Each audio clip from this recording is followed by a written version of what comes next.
Lucy Gray, you get 2 names in your first name. You get 2 names in your first. I have 1 name in my. I have 1 name. I have a middle name. I have a last name. I have the classic sandwich of names. And you're telling me this gal has 2 names in her first name? You say she's grown up with nothing. She's had 2 names her whole life. I've had 1. And it's not, you could just go by Lucy. You know, there wasn't another Lucy in the book. You know, and I know Lucy Gray was chosen because of the poem William Wordsworth. That whole story about Lucy Gray getting lost in the snow, that wasn't even original, Suzanne. I see through your lies. That was by a white man. That poem was by a white and you had to rely on a think of your story. Think of something original, Suzanne. Think of something original!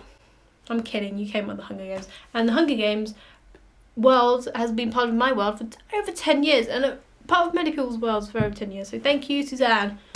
And without Suzanne, we would never have had Peter Millar. It was Lucy Gray or it was Peter Bell. And Peter Bell would not have suited the 17-year-old girl. I love Manic Pixie Girl Lucy Gray. She's great. When she first rocked up on stage doing a little singy song. You can kiss that! Oh, I love her. Her stage presence is as good as her taste in men is bad. Coriolanus Snow is an Aryan knobhead who believes the very ground beneath his feet should be kissed on before he is to step upon it, and none of you would give 2 shits about him if he wasn't hot as shit, okay? The casting was not right. I get we have to have hot people in these films to, you know, keep our attention, you know. I think our attention span can increase if there's a hot guy on screen. Otherwise, we still got our little TikTok brains. Okay? And yeah, okay, I read the book before seeing the movie, so I pictured a little albino rat man, okay? Felt nothing towards his character. This guy sucks. He sucks even worse in the book. You think he's bad in the movie? Read the fucking book. This guy is the absolute scum of the earth. This book would have been like a good chance to show his like motives and his reasonings and like how and why he became this like crack-faced tyrant that we know and hate. But no, he just relates very heavily to the end of his name and just shits on everybody below him because he believes he is the top dog. Because Snowland's on top! Like the only thing we do learn is why he goes by Snow. Of course you're going to go by Snow. If your first name's Coriolanus, of course you're going to go by Snow. What if Tigris didn't call him Corio and it was like a Lip Gallagher moment? And you've got Sejanus as well. You've got two for 1 on the anus trope. I'm sorry. That's too many. That's 2 too many. And Sejanus got made fun of because he was from District. Like you're making fun of. His name has the word anus in it, and you're making him fun because he was a poor little District boy. It's puckered in there. And you're going with District? Saying that, I still enjoyed both the book and the movie, even if I found it impossible to root for literally anybody. Apart from Highbottom, he was kind of true king at the end. And then he died, so it's like, oh, well. It did explain why Snow hates Katniss, like her rebellious nature can like maybe reminded him of Sejanus, and her love for Peter maybe reminded him of his love for Lucy Gray. If you can call it love, I will not. I don't think it's love. I think it's I think it was more possessive, and if anything, like a lot of the languages in the book was like, my Lucy Gray. My Lucy, like, don't speak like that about another person. That's weird. Or, I don't know, I think he just wants to win the games, and she just happened to be the means to win the game, okay? Like, he just wanted the plinth prize, and when he was going to run away from her, he just wanted to get away because he was wanted for murder. Like, a guy should be with you because he wants to be with you, not because he is a wanted criminal. Corio bonding with Sejanus in the book was way more, well, not bonding, but like hanging out with him was like way more like prevalent in the book, if that's a word. He hung out with his family, especially with his ma.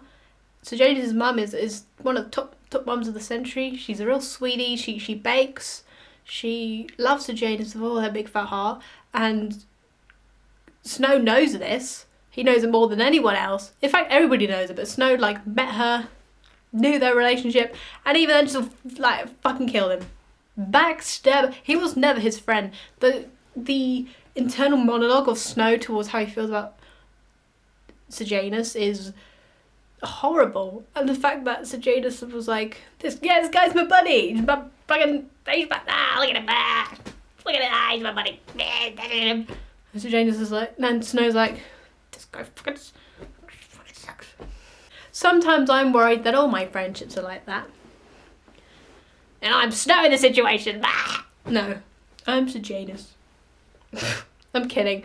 I think my friends like me. Clemenzia? Clem. When she got bitten by the snakes in the book, she comes back. She comes back all scaly and shit. And I was like, when she got bitten in the book, in the movie, I was like, damn, we're gonna, CGI is top level these days. Like, we're gonna see some kind of weird hybrid snake girl. No, you can imply that she's dead in the movie. She's never mentioned again, I don't think. Like, I'm sorry, you ran out of budget, baby. There's also a bit where Snow gets Lucy the guitar. It's briefly mentioned in the film. She's like, I need a guitar, and then it cuts to her having the guitar. Snow put his whole bussy into finding this guitar, okay? He got his last pennies trying to get this. He went to this. I mean, he didn't really he went to this guy who has the guitar. This like dealer guy. He was like, give me this guitar. So he tried very hard to get it, which could show how much he cares about Lucy Gray, but I think it just shows like how much he wanted to win. Shows his ambition. Shows the lengths he would go to just be the best, to be on top, to win, to get what he wants. What I really liked about the film was Lucky Flickerman. Okay, Jason Schwartzman, underrated actor. He's in so many good films, and it's not a coincidence that he's the one that's in all of them that are good. I don't think he gets enough praise. He's fucking great, okay? Lucky Flickerman, hilarious, so funny. He's great. He's shit at presenting, and it's nice to see how, I don't know how many generations there are between Lucky and Caesar, but Caesar's fucking great. Like, how much of a curve that was to the Flickerman family being like top dog. Amateur magician, just doing like stupid little tricks and everything. I like how we got to see how bad the games were, like the little screens that they were watching them on, how they weren't really sure how they were gonna like televise it or everything. Like he did, like he had to do a weather, do the weather forecast for a little bit because nothing was happening. Like you know in Katniss's one or whatever, they're showing where the game maker can put in dogs and like put in fireballs, and the first ones they just have nothing. They just have to wait for rabies or whatever. They actually, no, they have like genetically modified snakes and they have drones. I don't understand how they couldn't have done more than just the weather, but that was really funny. I liked the hanging tree scene. Way more, so effective in the movie. You know, when Sejanus dies and then all the birds, the mockingjays are going like, ma, ma. I was like, I felt that. And especially, and the other gal that got, or the guy who got hung. And then there was like the birds again. I was like, oh my god, fucking crazy. I gave this film 4 out of 5 stars. And I give the soundtrack 5 out of 5. Can't take my humor. Okay, I started listening to those songs unironically. No, ironically. Now it's kind of unironic. Anyway, subscribe for more shit like this.